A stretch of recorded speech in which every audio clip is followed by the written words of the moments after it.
بسم اللہ الرحمن الرحیم اللہم صلی علی محمد وعلی آل محمد کما صلیت علی ابراہیم وعلی آل ابراہیم انکا حمید مجید اللہم بارک علی محمد وعلی آل محمد کما بارکت علی ابراہیم وعلی آل ابراہیم انکا حمید مجید بسم اللہ الرحمن الرحیم السلام علیکم ورحمۃ اللہ وبرکاتہ۔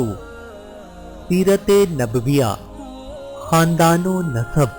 حضور اکرم صلی اللہ علیہ وآلہ وسلم کا نام محمد اور احمد ہے۔ آپ حضرت اسماعیل علیہ السلام کی اولاد میں سے ہیں۔ آپ عرب کے خاندان قریش کی سب سے باعزت شاخ بنی ہاشم سے تعلق رکھتے ہیں۔ آپ کا نسب کا پہلا حصہ اس طرح ہے: محمد بن عبداللہ بن عبد المطلب بن ہاشم بن عبد مناف بن قصا بن قلاب بن مروہ بن کعب بن لوئی بن غالب بن فہر بن مالک بن نذر بن کنانہ بن قزیمہ بن مدرکہ بن الیاس بن مزر بن نزار بن معاد بن عدنان۔ آپ صلی اللہ علیہ وآلہ وسلم کے والد گرامی جناب عبداللہ ہیں، جو جناب عبد المطلب کے صاحبزادے تھے۔ ان کی وفات آپ کی پیدائش سے 5 ماہ قبل ہو گئی تھی۔ آپ کی والدہ حضرت آمنہ بنت وہب بنت عبد مناف بن زہرہ بن کلاب ہیں۔ آپ کی عمر 6 سال تھی کہ والدہ کا انتقال ہو گیا۔ آپ کے دادا جناب عبد المطلب ہیں۔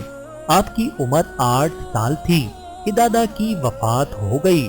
آپ کے چچا جناب ابو طالب ہیں۔ آپ کی عمر 50 سال تھی کہ چچا اس دنیا سے رخصت ہو گئے۔ ولادت اور اسم گرامی۔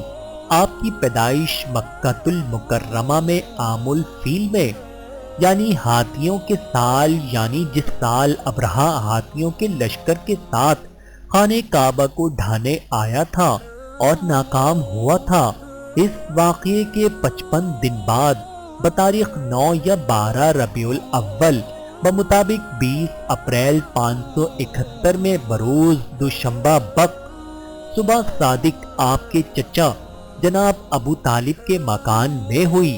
یہ مکان مکے میں صفا پہاڑی کے قریب تھا۔ آپ کی ولادت باسعادت کے وقت پورا مکان نور سے بھر گیا تھا۔ آسمان کے ستارے مکان پر جھک پڑے تھے۔ ایوان کسریٰ کے 14 کنگورے گر پڑے۔ دریائے ساوا خشک ہو گیا اور فارس کا آتش کدھا بجھ گیا تھا۔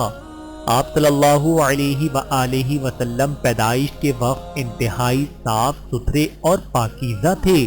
بدن پر کسی قسم کی آلائش نہ تھی۔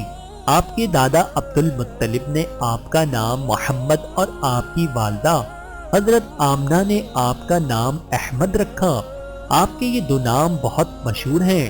آپ کی کنیت ابو القاسم ہے۔ مکے والے آپ کو صادق اور امین کے لقب سے پکارتے تھے۔ پرورش۔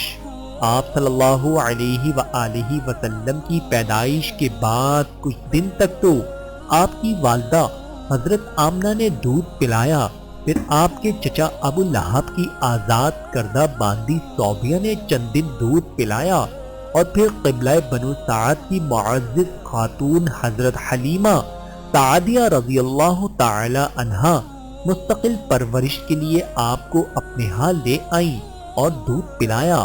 آپ ان کے پاس 4 سال رہے۔ اسی دوران بکریاں چراتے ہوئے آپ کے ساتھ یہ واقعہ پیش آیا کہ 2 فرشتے آئے اور آپ کو لٹا کر آپ کا قلب مبارک نکال کر زمزم کے پانی سے دھویا، جسے شق صدر کہتے ہیں۔ یہ واقعہ آپ کے ساتھ پوری زندگی میں 4 بار پیش آیا۔ حضرت حلیمہ کے گھر سے واپسی کے بعد آپ اپنی والدہ ماجدہ حضرت آمنہ کی آغوش تربیت میں رہے، یہاں تک کہ آپ کی عمر 6 سال ہوئی تو مقام ابوا میں آپ کی والدہ کا انتقال ہو گیا۔ پھر آپ کی پرورش 8 سال کی عمر تک آپ کے دادا جناب عبد المطلب نے کی۔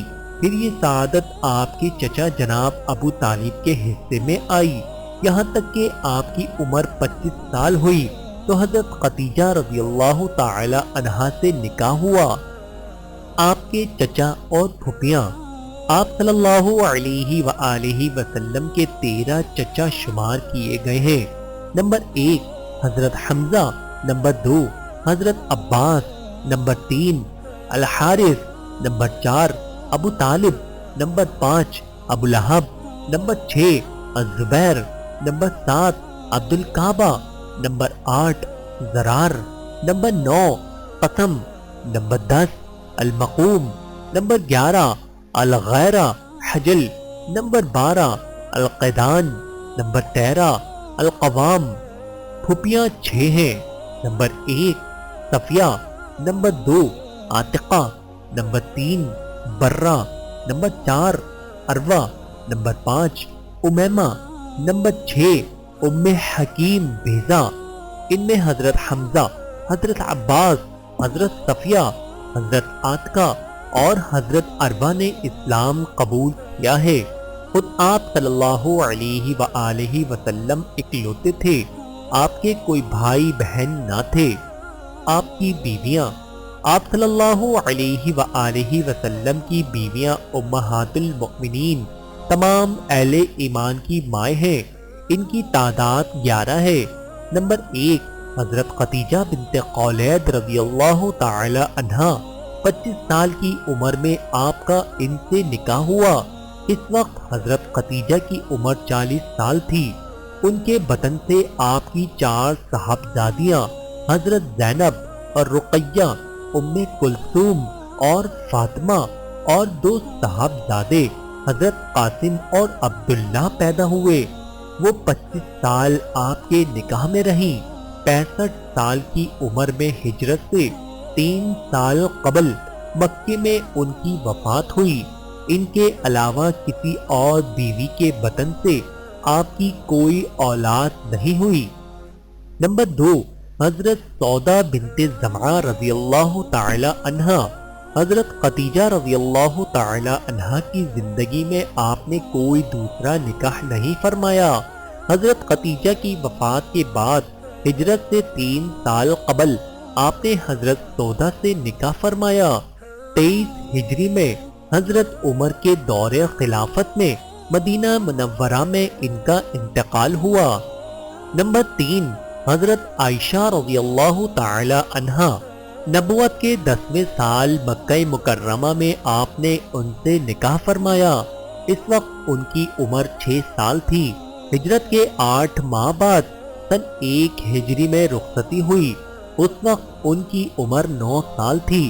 آپ صلی اللہ علیہ وآلہ وسلم کی بیویوں میں یہ واحد خاتون ہیں جو غیر شادی شدہ کنواری تھیں، باقی تمام بیویاں بیوہ یا مطلقہ تھیں۔ یہ 9 سال آپ کی زوجیت میں رہیں۔ آپ کی وفات کے وقت ان کی عمر 18 سال تھی۔ 57 ہجری میں 66 سال کی عمر میں مدینہ منورہ میں ان کی وفات ہوئی۔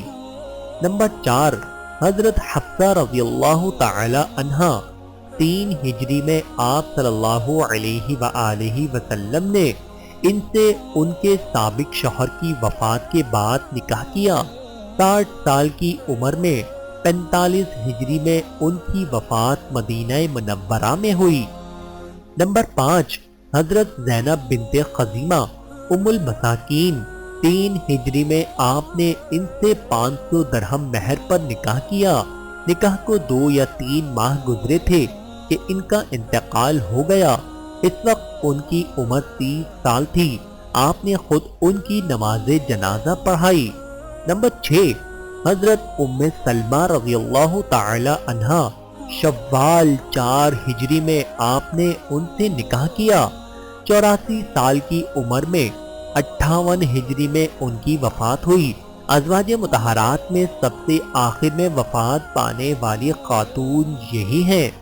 نمبر 7 حضرت زینب بنت حجش رضی اللہ تعالی عنہا، یہ آپ کی پھوپھیزاد بہن تھیں۔ آپ کی پھوپھی امیمہ بنت عبد المطلب کی بیٹی تھی۔ 4 ہجری میں آپ صلی اللہ علیہ وآلہ وسلم کا ان سے نکاح ہوا۔ ان کو یہ امتیاز حاصل ہے کہ ان کا نکاح آپ سے آسمانوں پر ہوا۔ نکاح کے وقت ان کی عمر 35 سال تھی۔ 20 ہجری میں ان کا انتقال مدینہ منورہ میں ہوا۔ نمبر 8، حضرت جویریہ بنت الحارث رضی اللہ تعالی عنہا۔ یہ قبیلہ بنو مستلق کے سردار کی بیٹی ہے۔ 5 ہجری میں آپ نے ان سے نکاح فرمایا۔ 65 سال کی عمر میں 50 ہجری میں ان کی وفات ہوئی۔ نمبر 9، حضرت ام حبیبہ بنت ابی سفیان رضی اللہ تعالی عنہا۔ آپ صلی اللہ علیہ وآلہ وسلم سے ان کا نکاح حبشہ میں ہوا۔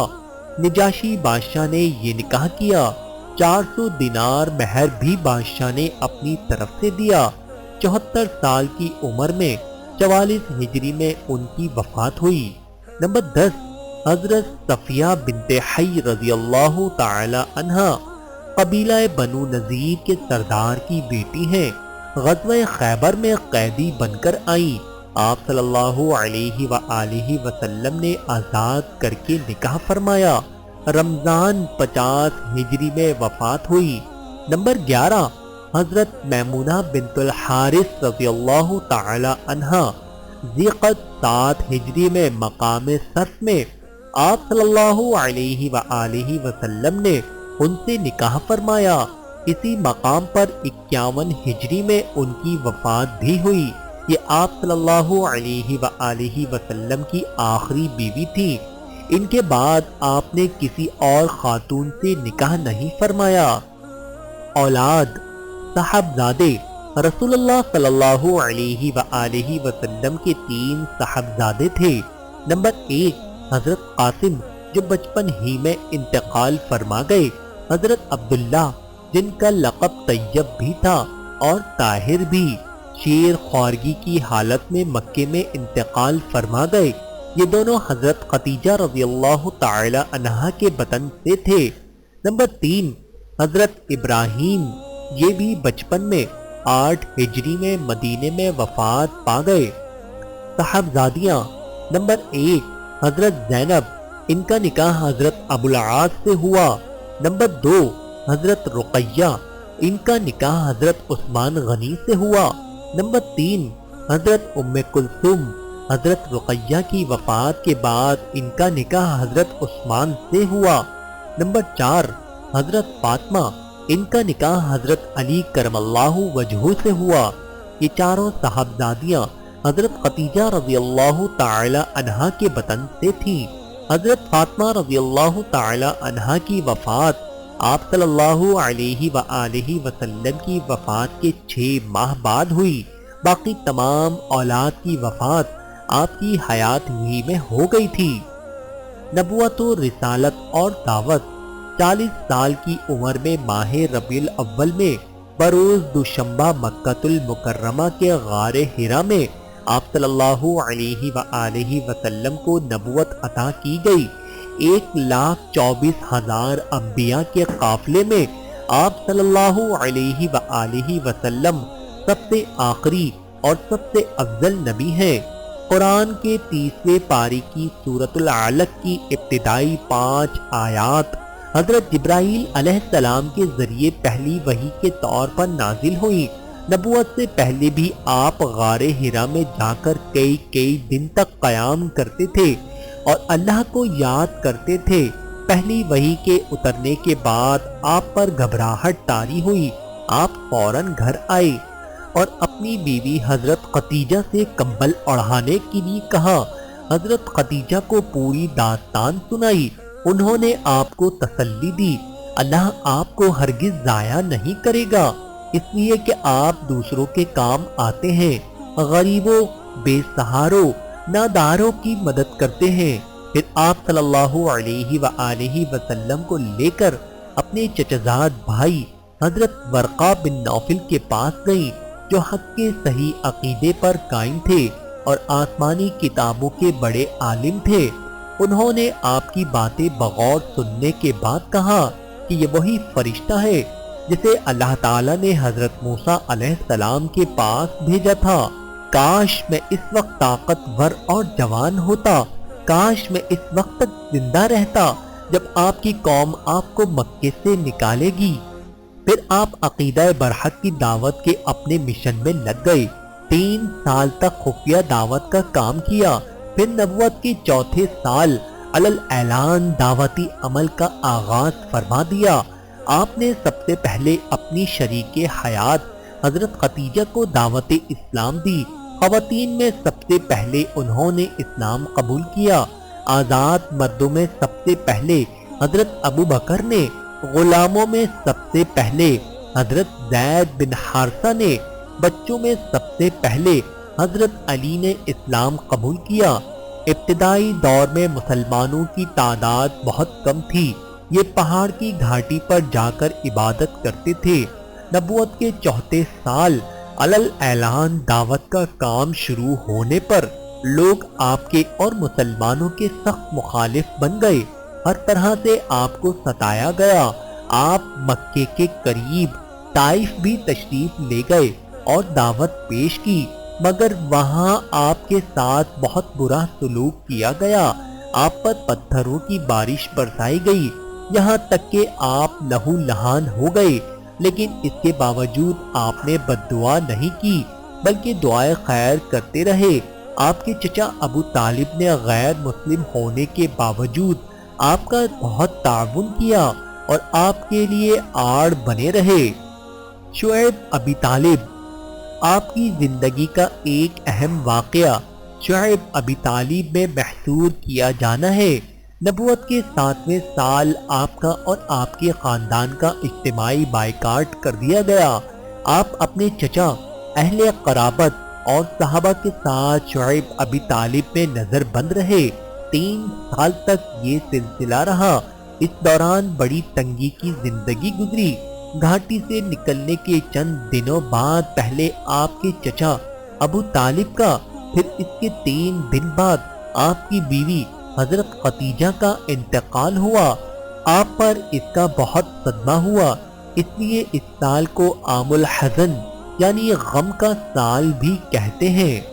معراج، نبوت کے 11ویں سال جب آپ کی عمر 51 سال چند ماہ تھی، 27 رجب کی رات آپ کو مکے سے بیت المقدس، پھر وہاں سے آسمانوں اور جنت کا سفر کرایا گیا۔ اس سفر کو معراج کہا جاتا ہے۔ اس سفر میں آپ نے بڑے عجائب دیکھے، آسمانوں پر گئے، انبیاء سے ملاقات کی، جنت و جہنم کو دیکھا، اللہ کا دیدار کیا اور ہم کلامی کا شرف ملا۔ اس سفر کا سب سے اہم تحفہ 5 نمازیں ہیں۔ ہجرت اور قیام مدینہ منورہ۔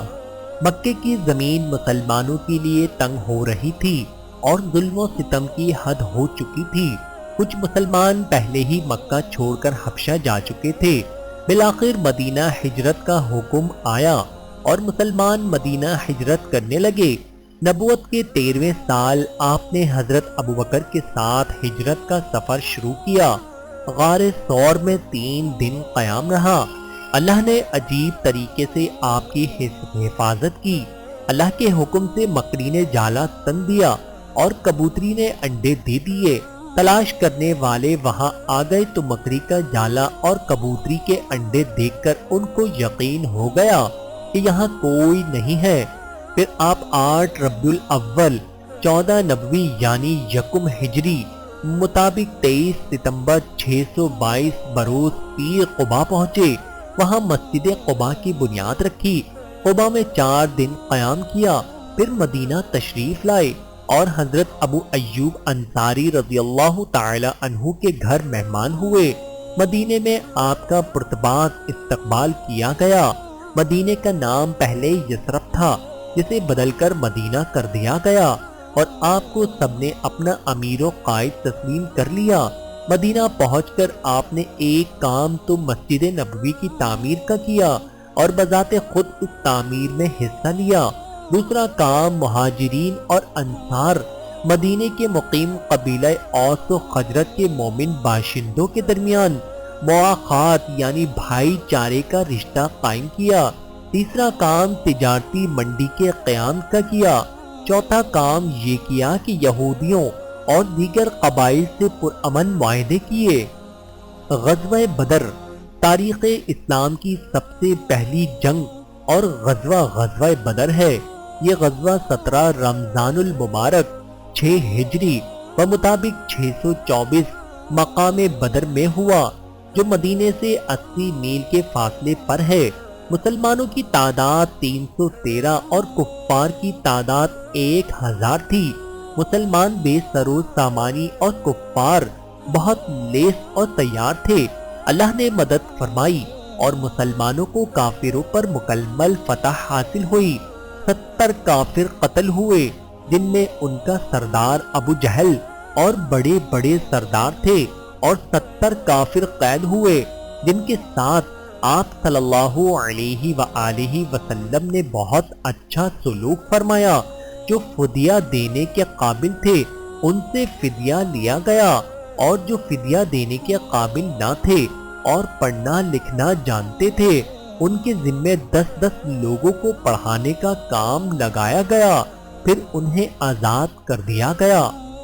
غزوہ احد دوسرا غزوہ احد ہے، جو شوال 3 ہجری میں ہوا۔ اس موقع پر 3000 کافروں اور 700 مسلمانوں میں باہم مقابلہ ہوا۔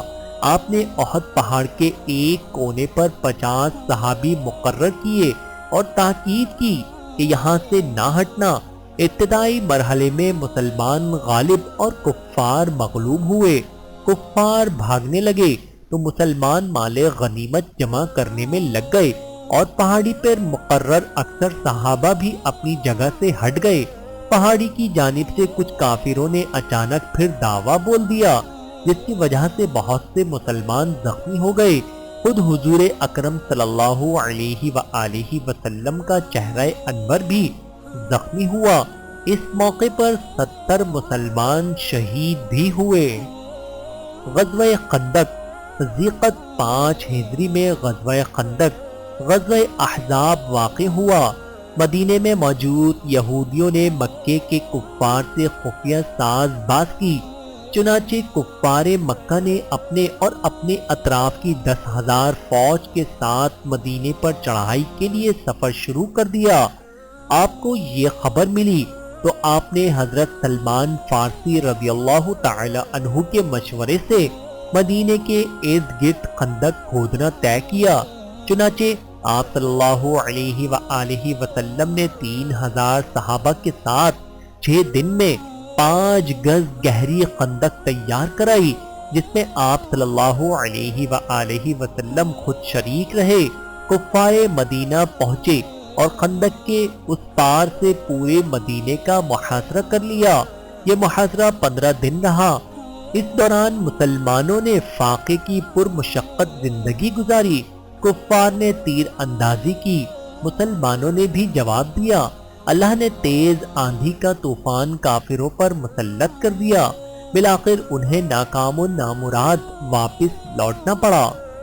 صلح حدیبیہ آپ صلی اللہ علیہ وآلہ وسلم نے خواب میں اپنے کو عمرہ کرتے ہوئے دیکھا۔ صحابہ سے خواب بیان کیا تو صحابہ نے شوق ظاہر کیا۔ صحابہ کے اصرار پر یکم ذیقعدہ 6 ہجری کو آپ عمرے کا احرام باندھ کر 1400 صحابہ کے ساتھ مکے کی طرف چلے۔ مکے سے باہر مقام حدیبیہ پر قیام فرمایا۔ مکے کے کافروں نے آپ کو عمرے سے روک دیا۔ پھر مختلف قصوں میں آپ صلی اللہ علیہ وآلہ وسلم اور کفار کے نمائندوں کے درمیان صلح کے مذاکرات ہوئے اور 10 سالہ جنگ بندی کی صلح ہوئی، اور یہ طے پایا کہ مسلمان اس وقت چلے جائیں، آئندہ سال عمرے کے لیے آئیں اور مکے میں 3 دن قیام کریں۔ یہ بھی طے ہوا کہ اگر کوئی مسلمان مکے سے مدینہ چلا جائے تو اسے واپس کرنا ہوگا، اور اگر کوئی مدینے سے مکے آ جائے تو ہم اسے واپس نہ کریں گے۔ بظاہر یہ بات صحابہ کو گراں معلوم ہوتی تھی، مگر حکم الہی سے آپ صلی اللہ علیہ وآلہ وسلم نے اسے قبول کر لیا۔ بالآخر بعد میں اس کی معقولیت ظاہر ہوئی۔ قرآن نے اس صلح کو مسلمانوں کی فتح بتایا تھا، چنانچہ اس کی برکت سے بکثرت لوگ اسلام میں داخل ہوئے، اور اس کے بعد آپ نے دنیا کے مختلف بادشاہوں کو دعوتی خطوط روانہ کیے۔ غزوہ خیبر، مدینہ منورہ میں آباد یہودی قبیلہ بنو نذیر خیبر میں آباد ہوا تو وہ خطہ یہودی مرکز اور مسلمانوں کے خلاف سازشوں کا اڈا بن گیا۔ اللہ کے حکم سے 7 ہجری میں آپ صلی اللہ علیہ وآلہ وسلم وہاں جہاد کے لیے گئے اور کھلی فتح حاصل ہوئی۔ اس جنگ میں حضرت علی کرم اللہ وجہہ نے نمایاں کردار ادا کیا۔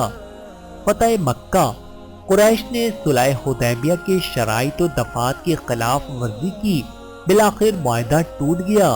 آپ نے جہاد کی تیاری شروع کی اور رمضان 8 ہجری میں آپ 10,000 کی فوج لے کر مدینہ منورہ سے چلے۔ حضرت خالد کو اوپر کی طرف سے مکے میں داخل ہونے کا حکم اس تاکید کے ساتھ دیا کہ جو تم سے مقابلہ نہ کرے تم بھی مقابلہ نہ کرنا۔ دوسری طرف سے آپ صلی اللہ علیہ وآلہ وسلم نے خود اعلان فرمایا کہ جو بیت اللہ میں داخل ہو جائے یا اپنے گھر میں دروازہ بند کر لے یا ابو سفیان کے گھر میں داخل ہو جائے وہ مامون رہے گا۔ اس طرح بغیر جنگ کے مکہ فتح ہو گیا۔ 20 رمضان المبارک جمعے کو آپ نے طواف فرمایا۔ اس وقت بیت اللہ میں 360 بت رکھے ہوئے تھے۔ آپ نے اپنے عصا سے سارے بت گرا دیے اور اعلان فرما دیا، حق آ گیا اور باطل مٹ گیا۔ باطل تو مٹنے ہی کے لیے ہے۔ آپ نے اس موقع پر حسن اخلاق، رحم و کرم، عفو و درگزر کی بے نظیر مثال قائم کر دی۔ بدترین دشمنوں تک کو یک لخت معاف کر دیا۔ ان اخلاق کریمہ نے لوگوں کے دل اسلام کے لیے نرم کر دیے اور بہت سے لوگ اسلام میں داخل ہو گئے۔ غزوہ حنین، قبیلہ ثقیف و حوازن مسلمانوں سے جنگ پر آمادہ تھے۔ آپ صلی اللہ علیہ وآلہ وسلم کو معلوم ہوا تو آپ نے 12,000 کا لشکر تیار کیا۔ مکے سے 3 منزل دور طائف کے قریب مقام حنین پر یہ لشکر پہنچا۔ دشمنوں کا ایک دستہ پہاڑوں میں چھپا تھا۔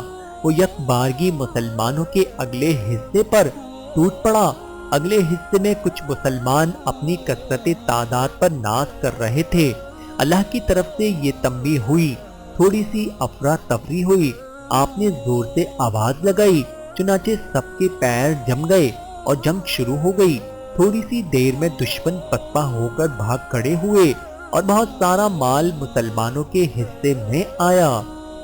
غزوہ تبوک، رومیوں نے مسلمانوں سے جنگ کی تیاری کر رکھی تھی۔ اس کی افواہ بہت زور سے پھیل رہی تھی۔ مدینے سے 700 میل کی دوری پر واقع مقام تبوک میں رومیوں کے منظم ہو کر جمع ہونے کی خبر تھی۔ سخت گرمی کا موسم تھا اور مدینہ منورہ میں قحط کی وجہ سے افلاس کا عالم تھا، مگر رسول اللہ صلی اللہ علیہ وآلہ وسلم کے حکم پر رجب 9 ہجری میں 30,000 صحابہ کا لشکر روانہ ہوا۔ رومیوں کو مسلمانوں کے جوش اور جذبے کا اندازہ ہوا تو ہمت ہار بیٹھے اور پسپائی اختیار کر لی۔ آپ صلی اللہ علیہ وآلہ وسلم تبوک پہنچے تو وہاں کوئی نہ تھا۔ آپ نے کئی روز قیام فرما کر مدینہ واپسی کی۔ اس واقعے نے تمام اہل کفر کی ہمت توڑ دی۔ حجۃ الوداع، آپ صلی اللہ علیہ وآلہ وسلم نے اپنی زندگی میں صرف ایک حج فرمایا۔ اسے حجۃ الوداع کہا جاتا ہے۔ 1,24,000 افراد اس حج میں آپ کے ہمراہ تھے۔ 25 ذیقعد 10 ہجری کو آپ مدینے سے روانہ ہو کر 4 ذی الحجہ کو مکہ پہنچے۔ 8 ذی الحجہ کو مینا تشریف لے گئے۔ 9 ذی الحجہ کو عرفات آئے۔ وہاں زوال کے بعد آپ نے تاریخی خطبہ دیا جس میں آپ کی پوری امت کو انتہائی بیش قیمت پیغامات دیے، دوسروں کے حقوق کی ادائیگی اور جاہلیت کے تمام باطل تعصبات کو مٹانے کی دعوت دی۔ اسی موقع پر الیوم اکملت لکم دینکم، وَأَتْمَمْتُ عَلَيْكُمْ نِعْمَتِي وَرَضِيتُ لَكُمُ الْإِسْلَامَ دِينًا آیت اتری۔ پھر آپ مزدلفہ، پھر منا، پھر مکہ تشریف لائے۔ منا میں آپ نے 63 اونٹ اپنے ہاتھ سے قربان کیے، پھر 37 اونٹ حضرت علی سے قربان کرائے۔ وفات 28 صفر 11 ہجری کو آپ کو بخار آیا۔ 13 دن تک لگاتار یہ بخار رہا۔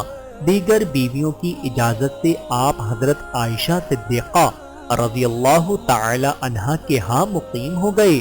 آخری 8 روز حجرہ عائشہ میں قیام رہا۔ ضعف بڑھتا گیا۔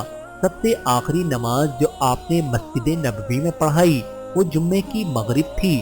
جمعے کی عشاء سے دوشنبہ یوم وفات کی فجر تک جملہ 17 نمازیں حضرت ابوبکر صدیق رضی اللہ تعالی عنہ نے پڑھائیں۔ وفات سے 5 یوم قبل جمعرات کو بعد ظہر آپ نے آخری خطبہ دیا، جس میں یہ الفاظ بھی تھے کہ اللہ نے اپنے بندے کو اختیار دیا ہے کہ خواہ دنیا کی نعمتوں کو قبول کر لے یا اللہ کے حضور آخرت میں جو کچھ ہے اسے اختیار کر لے، لیکن اس بندے نے آخرت کو قبول کر لیا۔ یہ سن کر حضرت ابوبکر سمجھ گئے کہ آپ کا وقت قریب آ چکا ہے۔ وہ رونے لگے۔ وفات کے دن فجر کے وقت کمرے کا پردہ اٹھا کر نماز پڑھ رہے صحابہ کو دیکھا۔ صحابہ فرط مسرت سے بے قابو ہو گئے۔ جیسے جیسے جن چڑھتا رہا آپ پر بار بار غشی طاری ہونے لگی۔ اسی حالت میں آپ کی زبان سے یہ کلمات جاری ہوئے: ان لوگوں کے ساتھ جن پر اللہ نے انعام فرمایا ہے میں رفیق اعلیٰ کو پسند کرتا ہوں۔ اس وقت آپ نے مسواک بھی مانگی۔ اچانک سینہ مبارک میں سانس کی گھڑگھڑاہٹ شروع ہوئی اور ہاتھ ہلنے لگے۔ اس وقت آپ نے نمازوں کی پابندی اور ماتحتوں کے ساتھ حسن سلوک کی وصیت کی۔ پانی کے برتن میں بار بار ہاتھ ڈال کر چہرے پر ملتے اور انگشت شہادت سے اشارہ کر کے 3 بار فرمایا: بس اب صرف رفیق اعلیٰ درکار ہے۔ یہ کلمات زبان پر تھے کہ دست مبارک پڑا، چشمے پاک کھل کر چھت کی طرف لگ گئیں اور روح عالم قدس تک پہنچ گئی۔ یہ واقعہ مشہور قول کے مطابق 12 ربیع الاول 11 ہجری بروز دوشنبہ مطابق ماہ مئی 632 چاش کے وقت کا ہے۔ اس وقت آپ کی عمر 63 سال تھی۔ آپ کو انہی کپڑوں میں غسل دیا گیا جو جسم پر تھے۔ حضرت علی نے دیگر صحابہ کی مدد سے غسل دیا۔ حضرت عائشہ کے حجرے میں حضرت ابو طلحہ انصاری نے بغلی قبر تیار کر دی تھی۔ آپ کے جسد مبارک کو قبر کے کنارے رکھ دیا گیا۔ 10 آدمی کمرے میں آ کر تنہا تنہا نماز جنازہ ادا کرتے گئے۔ پھر آپ کو قبر مبارک میں اتارا گیا۔ 9 اینٹوں سے قبر بند کر دی گئی، پھر مٹی ڈال دی گئی۔ حلیہ مبارک: آپ صلی اللہ علیہ وآلہ وسلم کا قد نہ بہت لمبا تھا نہ بہت چھوٹا، بلکہ آپ میانہ قد تھے۔ چہرہ مبارک 14ویں کے چاند سے زیادہ روشن، منور اور خوبصورت تھا۔ بال نہ بالکل سیدھے نہ بالکل پیچ دار تھے، بلکہ ہلکے گھنگریالے تھے۔ وفات کے وقت آپ صلی اللہ علیہ وآلہ وسلم کے سر اور داڑھی میں 20 بال بھی سفید نہ تھے۔ سر کے بال گنجان تھے۔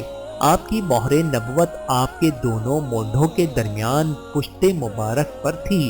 آپ کے دونوں مونڈھوں کا درمیانی فاصلہ زیادہ تھا اور سینہ کشادہ تھا۔ آپ کی چال بہت باوقار تھی۔ ایسا محسوس ہوتا تھا کہ کسی اونچی جگہ سے نیچے اتر رہے ہیں۔ بالوں میں مانگ نکالنے کا بہت اہتمام نہیں کرتے تھے۔ اکثر اپنے سر میں تیل لگاتے تھے اور اپنی داڑھی میں کنگھی کرتے تھے۔ آنکھ بڑی، خوبصورت اور چمکدار تھی۔ بھویں گھنی اور کالی تھی۔ آنکھوں کی سفیدی میں سرخ ڈورے جیسی باریک لکیر تھی۔ دندان مبارک کشادہ، چمکدار اور سفید تھے۔ اکثر بالوں میں تیل اور آنکھوں میں سرما لگاتے تھے۔ سفید رنگ کا کپڑا پسند تھا۔ آپ کا کرتا لمبا ہوتا تھا۔ یمنی منقش چادر پسند تھی۔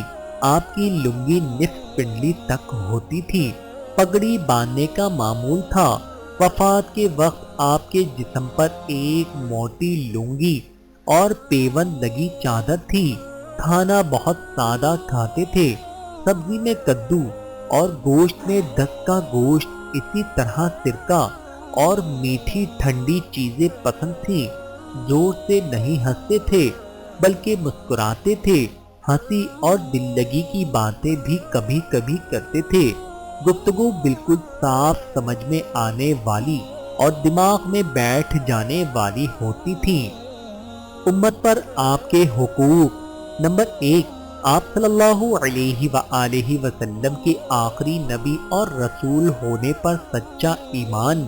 نمبر 2، انسانوں میں سب سے بڑھ کر آپ سے محبت۔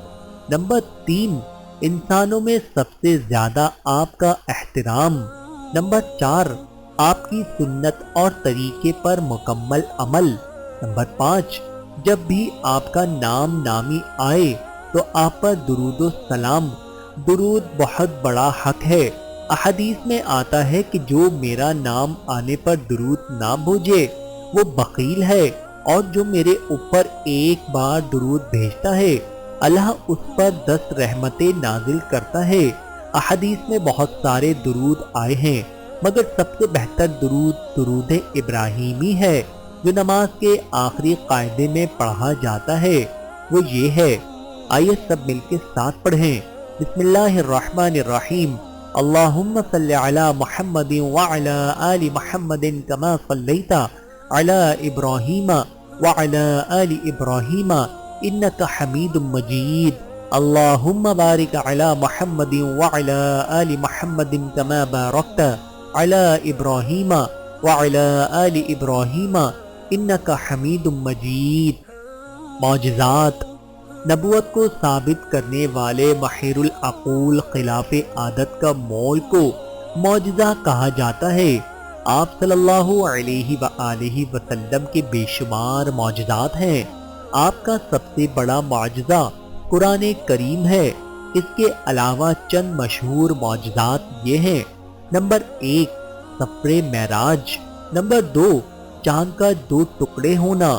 نمبر 3، آپ کی دعا کی برکت سے تھوڑا کھانا بہت سو کے لیے کافی ہو جانا۔ نمبر 4، پتھر کا آپ کو سلام کرنا۔ نمبر 5، انگلیوں سے پانی جاری ہونا، وغیرہ وغیرہ۔ اللہ تعالیٰ سے دعا ہے کہ اللہ تعالیٰ ہم سب کو پیارے آقا کی پیاری پیاری سیرت اور پیارے اخلاق کو خوب سمجھ کے اور ان باتوں پر عمل کرنے والا بنائے۔ آمین ثم آمین۔